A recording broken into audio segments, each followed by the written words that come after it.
Monsieur Hippo était un véritable magnate du monde animal.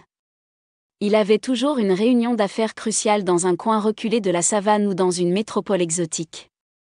Avec sa serviette impeccablement cirée et sa cravate bien nouée, il semblait ne vivre que pour travailler.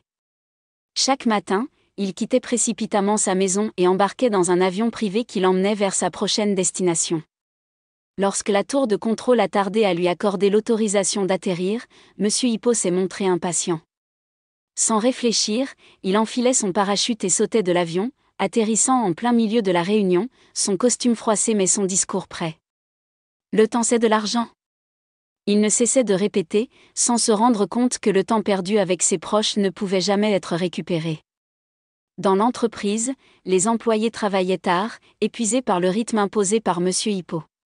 Bien qu'il fût un leader compétent, il ne comprenait pas que tout le monde ne voulait pas vivre uniquement pour le travail.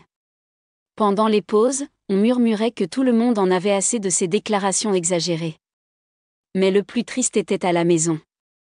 Sa femme et ses enfants ne le voyaient presque plus. Quand, rarement, il parvenait à arriver avant l'heure du coucher, les enfants s'endormaient en lui tournant le dos et sa femme l'accueillait avec un léger sourire. « Tu es comme un étranger pour nous », lui dit-elle un soir, les larmes aux yeux. Puis, quelque chose s'est brisé dans le cœur de leur Hippo.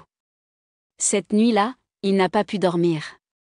Il pensait à tous les moments perdus, les anniversaires manqués, les premiers buts marqués par son fils, les soirées où sa fille lui lisait des histoires sans qu'il soit là pour les entendre.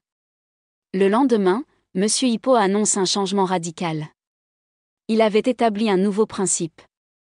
Le travail est important, mais la famille n'a pas de prix.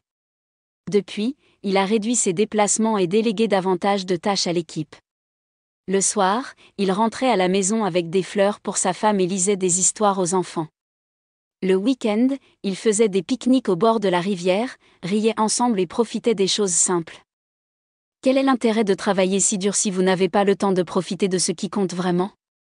Monsieur Hippo avait appris sa leçon. On travaille pour vivre, on ne vit pas seulement pour travailler. Fin.